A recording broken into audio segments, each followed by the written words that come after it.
And now, for the week of August 28th, Adobe Photoshop TV is on the air. Welcome to Adobe Photoshop TV from the National Association of Photoshop Professionals. And here's your hosts, the Photoshop guys, Scott Kelby, Dave Cross, and Matt Klaskowski. Welcome, everyone, to another low-maintenance episode of Adobe Photoshop TV, brought to you by the National Association of Photoshop People. Professionals. Yeah, that's it. Them. NAP. N-A-P-P. NAP. The people who bring you Photoshop People magazine. No, it's Photoshop User magazine. This is it right here, Photoshop User magazine.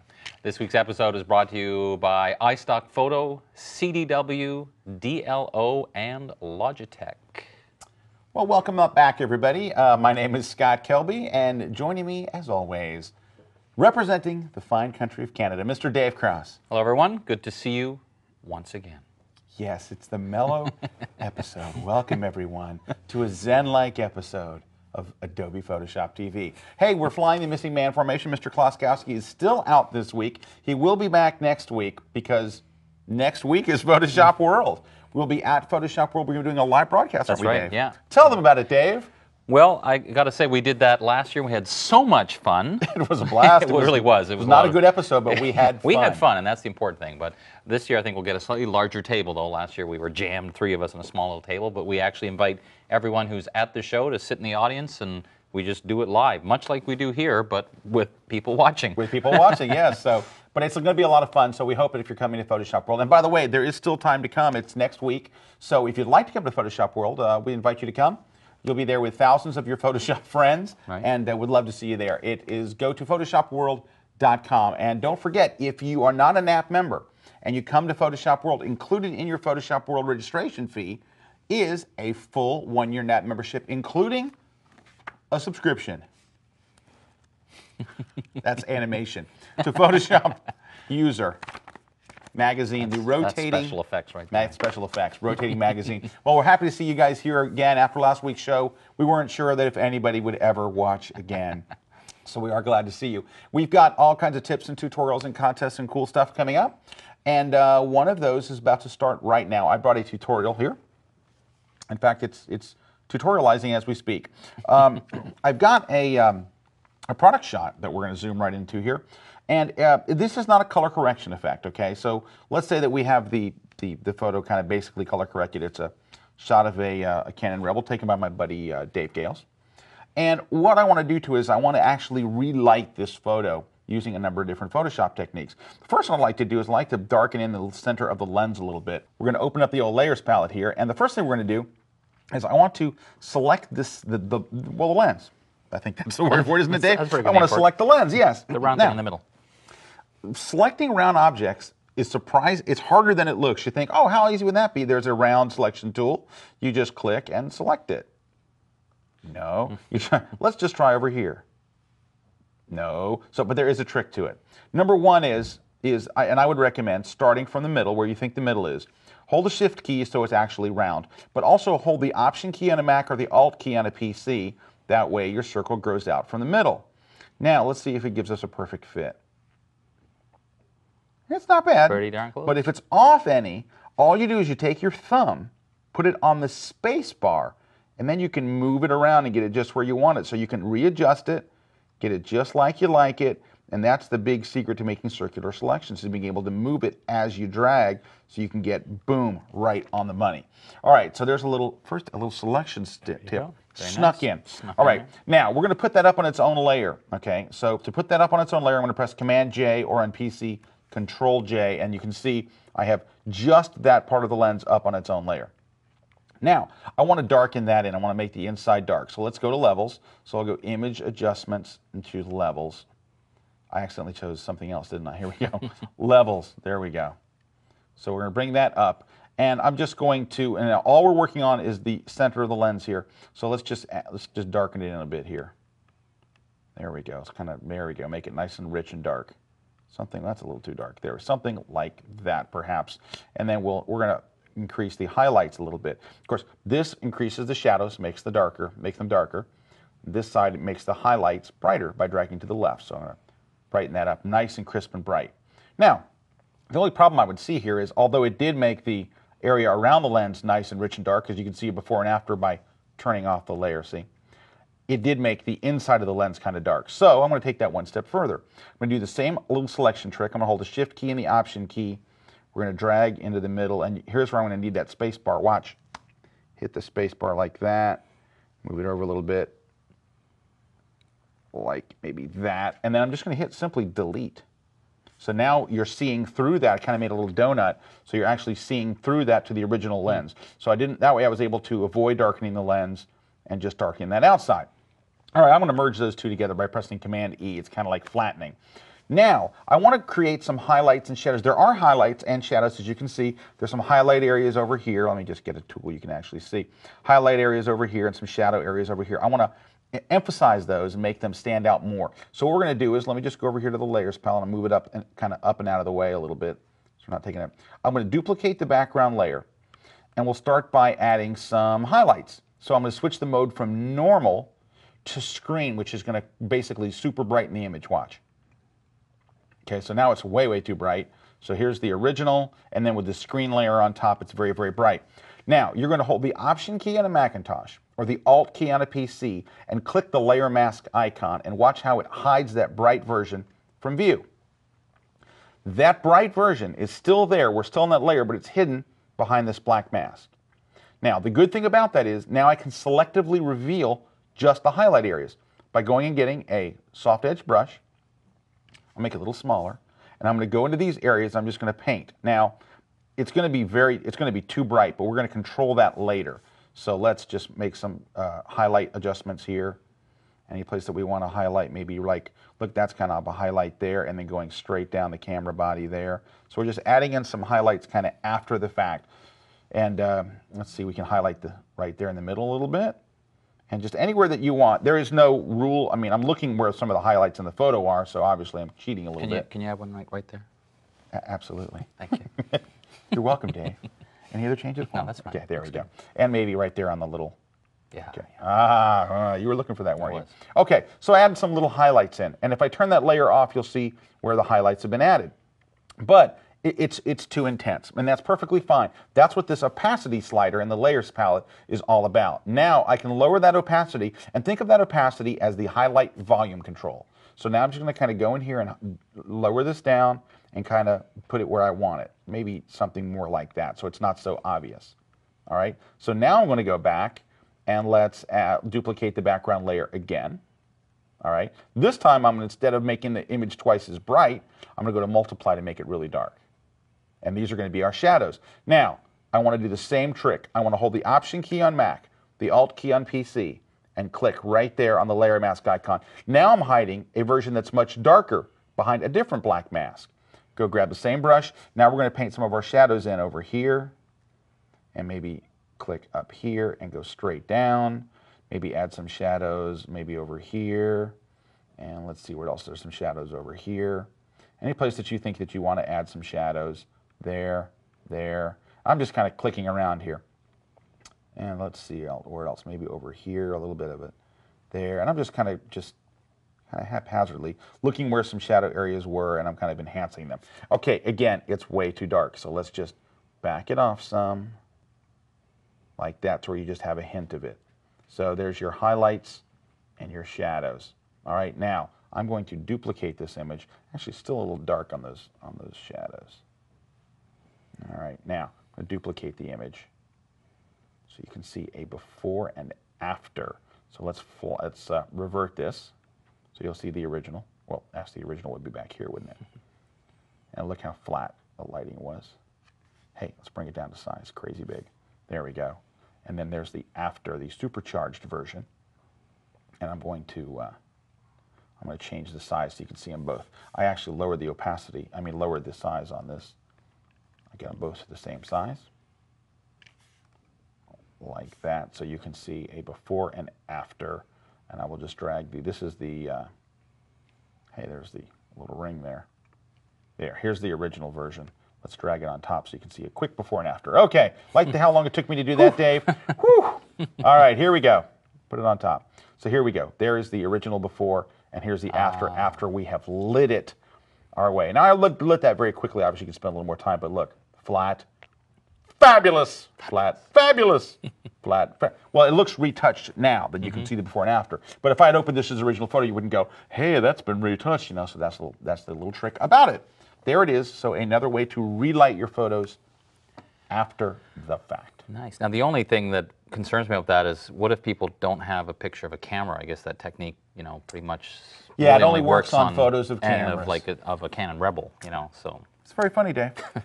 I say that only because some people, you know, they have to assist them in that leap to say you can use this technique for any photo. Yes, it'll work for people. It'll work for appliances. If you have a toaster that really needs to be relit, it will work for that as well. No, but you know, Dave makes a really good point. Sometimes it's hard to think in different contexts. I've had people write in and say, "Hey, I really like that content." Like, you know, if I did something on a watermelon, people would write in and go, "Hey, I really like that tutorial. I don't have a watermelon to try it on, so I couldn't do it." Can you send me your picture of your watermelon? Can you send me the watermelon picture? No, I can't. All right. Hey, now we mentioned that Matt's not here this week, but that doesn't mean that Matt doesn't care. He cares deeply. In fact, he created a tutorial just for this show. That's correct. And here he is in absentia. Ooh. I never get to use that word because I don't know what it means. Here is Matt Kolaskowski in absentia, rocking the Husky. Said it twice in one show. Thank you. All right, so since I can't be there, I thought it was only appropriate that I did Steam Part 2 for this tutorial, because I know how well the first one went over. So I'm just kidding. We're not going to do Steam Part 2. What we are going to do is take a look at one of my favorite tricks here for enhancing sunsets, or sunrises for that matter here. But in this example, it'll be a sunset, and just bringing out the colors to make them look a little more vivid. So it's actually pretty easy. And what we'll do is start off with grabbing the eyedropper tool, and I sample one of the outer areas of the sunset color. I don't go in toward the sunset yet, so I'll sample this blue area on the outside. And then let's go ahead and hold down the Alt key on the PC, the Option key on the Mac, and what you do is you sample a color more toward the sun here, like this pink area inside. Now that we have both of those colors sampled, what I want to do is boost the color of each one of these color swatches here. So I'm going to click on the foreground swatch, and all I'm going to do is just drag whatever color I have here toward that dominant blue color in the top right corner here. Not all the way over, just to make it a little more vivid and saturated with color. And then do the same thing for that background color here. Just take the pinkish color and drag it all the way over here toward red.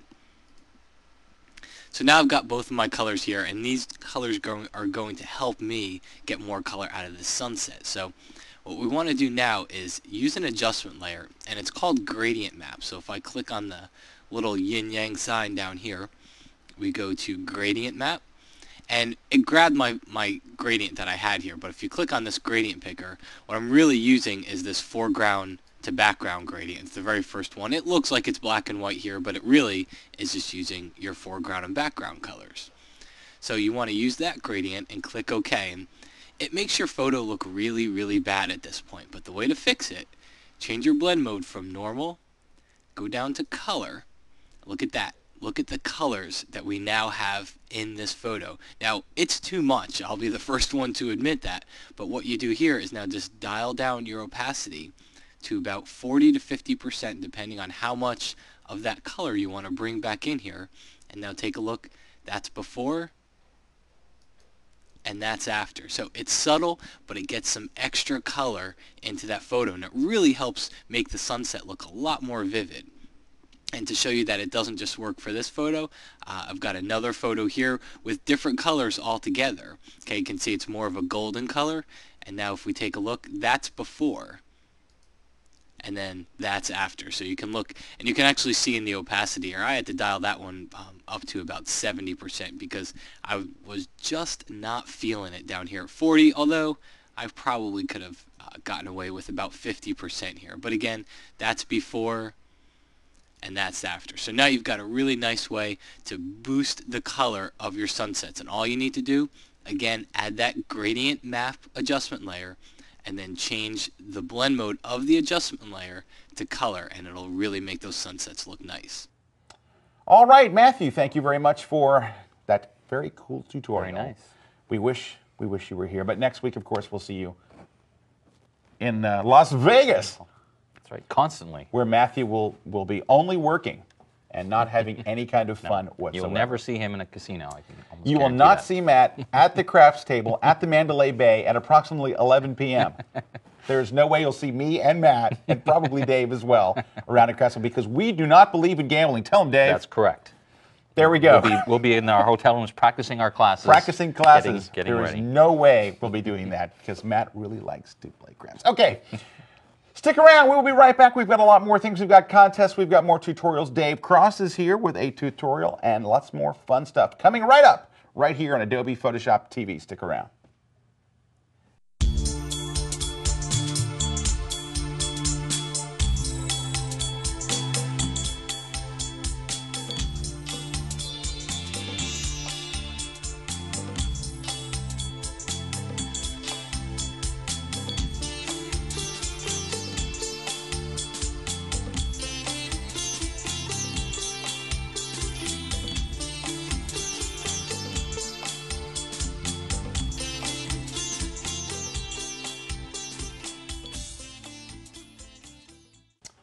We are back. I'm Scott Kelby. Joining me, that guy, Moi.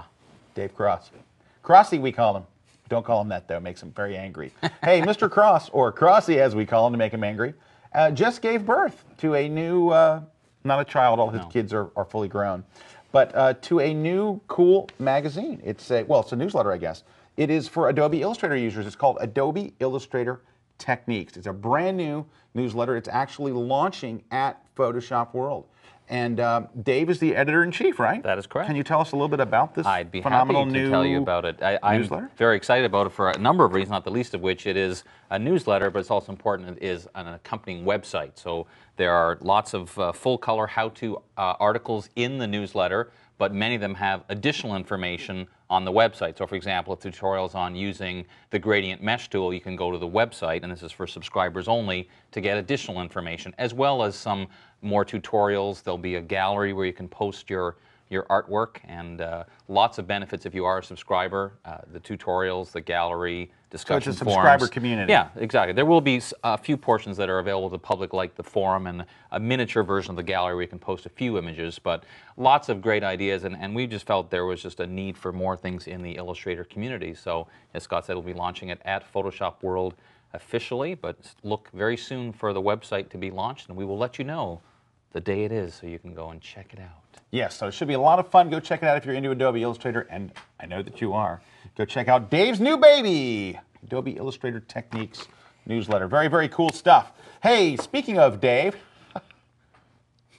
it's time for Dave to do not an Illustrator tip, but a Photoshop tip. Dave, what have you brought us on this fine, fine day? Here's what I have brought. It occurred to me that we're always talking about NAP and the benefits of being a NAP member, and you who watch Photoshop TV see the kind of things we do here. Well, on NAP, every week we add more tips to the website. So I'm going to show you a tip that I actually did on the NAP member website just to show you the kind of thing that we're doing on there. It's a little more specific because we have so many, we can get into these kind of things. And this is dealing with a situation like this where I have this photo I took. I kind of liked it, but in retrospect, this very noticeable shadow kind of takes away from the image. So I wanted to see if I couldn't eliminate it or at least make it a lot less obvious. So to start off, I'm just making a very rough selection with my lasso tool, and then I'm going to go to the select menu and choose color range. Now because I made a selection first, it's only going to look inside that selection. So I'm going to click on the color I want to select, and by moving this little slider called fuzziness, let me zoom in a little bit so you can see what's happening, is the areas that are white is what's being selected, the areas that are black are not. So if I go too far, you see how it's starting to pick up some of the outside information. So I want to try and get kind of a nice happy medium between black and white, something like this. And if you notice any areas that are really have been selected elsewhere you don't want, you can certainly eliminate them. But for now, that looks pretty good. So I'm going to press Command or Control J to pop that up on a layer by itself. So you can see now I have that area right there on a layer. So now I'm going to try to see if we can't match these colors up. So I'm going to move the layers palette down here so you can really see this top area. I'm going to press Command or Control U for hue saturation. And basically just experiment. If I move the lightness slider, you can see it's starting to get lighter, but when you do that, then the color goes away a little bit. So if you increase the saturation with a bit of effort, you can usually get pretty darn close to the same type of color. You see that's very close to what it looked like before. So we're going to click OK. Now, the only thing that sometimes happens, and it certainly happened here, is that there was a bit of texture in that wall that's disappeared a little bit. So let's just deal with that, and here's how we're going to do that. I'm going to go back on my background layer and just make a little small selection of some of the texture. And then go to my Edit menu and choose Define Pattern. And we'll just go with that name. That's just fine. Now, I'm going to, first of all, make sure I deselect, make a new layer on top. And this is one of these things where when you first do this, it's going to look like you've made a horrible mistake because it's going to look, well, bad. Dave, you've made a horrible mistake. It'll look that way momentarily. Because if I go ahead and say, okay, fill with that pattern, I made a new layer, the entire layer gets filled with a pattern, of course, looks horrible because I've covered up my whole photo.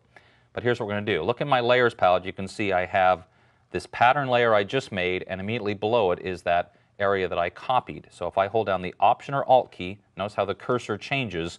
If I click between those two layers, that's created this thing called a layer clipping group. Let's zoom back down so you can see it. And basically now you see there's a pattern there. It's a little too noticeable. So we'll just lower the opacity, probably down quite a bit. I just want a bit of the texture showing so that it looks kind of the same. So that's looking pretty good there. But if you look closely here again, you can see a pretty noticeable dividing line where the shadow was. So basically all I need to do is, I want to keep everything as is, but just to give myself the ability to edit it, I'm going to hold down Command Option Shift or Control Alt Shift on the PC E, and that's going to make a merged copy of all of these layers. And all that remains to do now is to take my Clone Stamp tool to try and cover up that noticeable line. And since the line is a little dark, I'm going to change the blend mode. It's actually already changed, but I'll just show you. In the options bar, I changed the blend mode to lighten. Then I just hold down Option or Alt and click to sample, and now as I start painting, you can see it's keeping all the texture and everything, but it's basically covering up that noticeable line that was there. Something like this.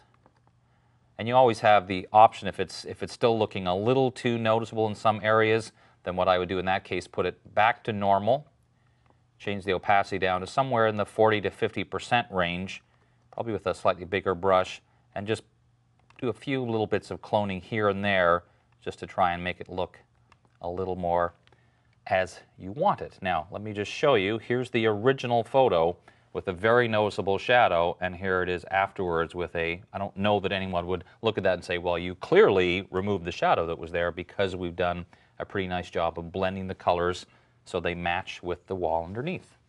You, sir, are a Photoshop magician. Well, we try. Fantastic. Hey, speaking, I mean, as good as seeing Dave Cross is on video, imagine what it's like seeing Dave Cross live and in person. Let me tell you, it's legendary. It's awesome, awesome. And Dave, you're going on the road to places. I am going to places, and there are several of them, which I'm desperately trying to remember. What about Missouri? Going Kansas City, Missouri. Aren't you going there? Yes. And then I'm going to Baltimore. And then Denver, Colorado. Denver, Colorado. And you know what? PhotoshopSeminars.com will tell you all about it, because the website remembers clearly better than I do.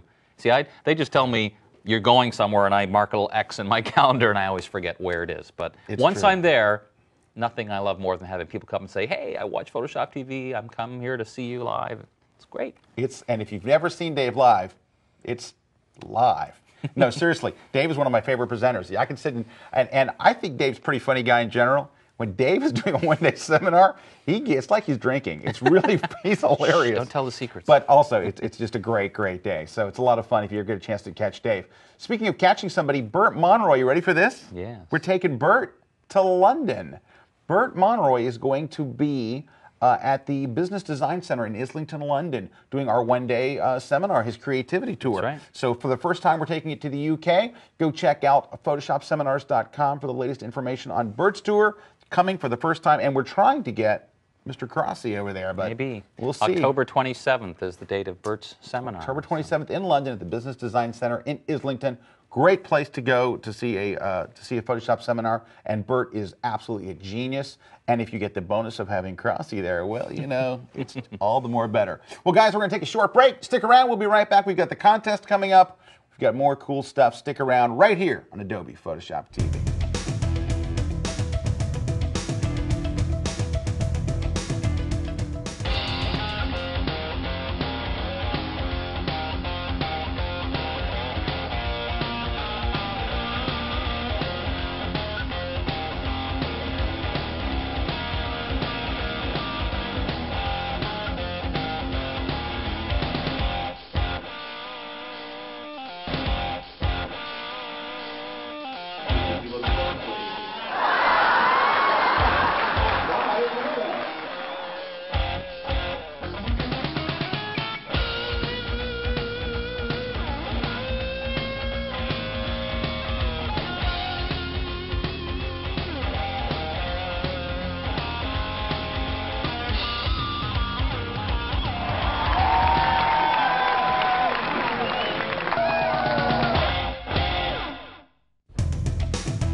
We're back. I'm Scott Kelby. Joining me, Dave Cross. Yes, sir. And Matt Klaskowski, of course, is still on the road. He'll be back next week, but he'll be doing with us live at Photoshop World. Hey, it's time for the contest. Yes, it is. Because contests are a very important part of things because it's where we give away free stuff. That's correct. People like stuff that's free. That's free, that they can win just by answering a usually somewhat simple question. Somewhat simple. Last week's somewhat simple question was, I showed you a dialog box for palette options for one of the many floating palettes in Photoshop. The question was, from which palette was that from? Anyway, that was bad grammar, but that was the question, and the answer was the Navigator palette. And as always, somebody won, and that somebody is this person. There they are. So congratulations for your fabulous package of prizes. And this week, we have more We do. We fabulous have a prizes. stack of prizes, Dave. A stack. First, one lucky winner, and by one I mean 6 people. No, one person will win not only the best of Photoshop TV, the DVD, featuring myself, Matt Klaskowski, rocking the Howski, and Dave Krosky, rocking the Thing. Krosky. I'll just pass it over to you. Thank you. There's one. Next is my brand new book, the digital photography book, coming out sometime. Coming out this week, isn't it? It's actually going to be in bookstores here. There it is. You'll win that as well. You'll win a 1-year subscription to Layers Magazine, the greatest magazine ever published. Maybe not. But it's great. It's the how-to magazine for everything Adobe. If you use Adobe software, and I happen to know for a fact that you do, this magazine is for you. And last but not least, it's so new, we haven't even seen it. We don't have any idea what it looks like. The brand new, you get a 1-year subscription to the brand new Adobe Illustrator Techniques newsletter. So that's right here. Editor-in-Chief, Dave Cross. So, And can I one just lucky add person, a subscription, which does include access to the subscriber-only the website. subscriber-only website, where there's lots of goodies. videos and cool Exactly. stuff and things and good So stuff. you can win all of that every bit of it. just for Combined answering into this one question. thing. A box arrives at your house. It's like this big. It's huge.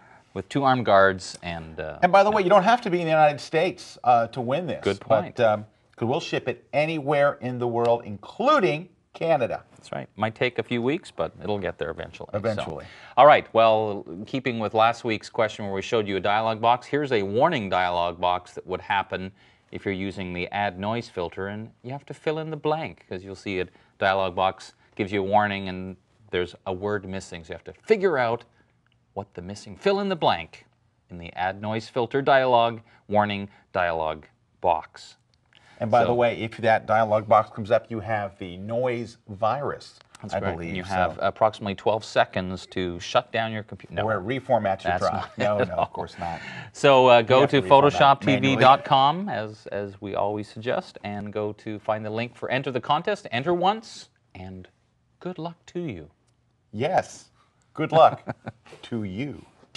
Hey, guess what? I have great news for you. The show's almost over.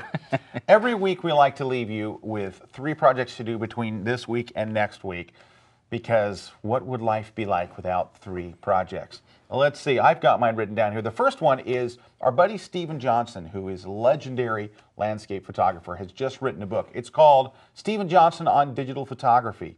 And I just got the book this week. Tremendous book. You can go find out more about his book at ondigitalphotography.com. Is that correct? That is correct. I have it written down here right on my computer. Very good. So, ondigitalphotography.com, Stephen Johnson's new book. Go check it out. We've talked before today. Once again, we've given away a subscription to Layers Magazine. Layers Magazine has an accompanying website, strangely enough, called layersmagazine.com. And if you go there, among other things, I have added a series of tutorials out of my new book, Photoshop Finishing Touches. So you can check that out at layersmagazine.com. Last but not least, Adobe Lightroom. Now, if Adobe Lightroom is now available for Macintosh and Windows, it is a wonderful workflow tool for photographers. And if you haven't seen it, basically it does a number of different things. There are 5 modules for the Macintosh version. There's 4 for the Windows now, but of course by the time it ships later this year, it will have them all. But you can go download Lightroom today, start playing with it and experimenting with it today for free. And in it, it lets you sort your images in a very, very brilliant way. It lets you process your images using Camera Raw. And actually, it has not only all the features of Photoshop Camera Raw, but features that aren't even in Adobe Camera Raw. It's got professional slideshow creation. It has about the best printing engine I've ever seen. That's right. The printing features are incredible, and built-in ways to get all your stuff to the web. Now, how do you learn about this program? You go to our Lightroom Learning Center. It's completely free.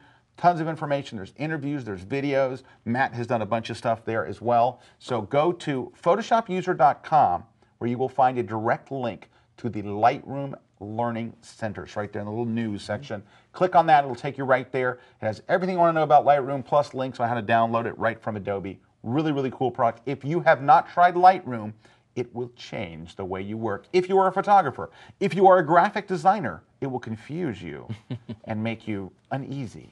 But if you are a photographer, you will fall in love with it. Check it out. Adobe Lightroom. Well, we've come to that very special time at the end of the show where Dave and I have a cup of coffee and we look back on the Fondly. trash that we created. Dave, do you have any parting notes for our fine, fine dealers? All I can say, I do want to mention one thing. You mentioned Lightroom, and that fact is that it is a public beta, which means not only can you test it and try it out, but send your comments back to Adobe, and you're helping in the development of the new program, which is very cool. We actually have a video clip of what Adobe does when they get your suggestions. They're all laughing. No, no, no. Hey, that's what's cool about it. The program keeps getting, they keep releasing new betas based on your comments, and it keeps getting better and better and better. So by the time it ships, we should all be just blacking out, because every beta is tremendously better than the one before. Well, guys, that's it for this episode of Adobe Photoshop TV. On behalf of myself and the missing Masclotkowski, who is somewhere rocking the house key, and Mr. Dave Cross, Bye for now. the Canadian boss. We'll see you guys next week right here on Adobe Photoshop TV. See you then.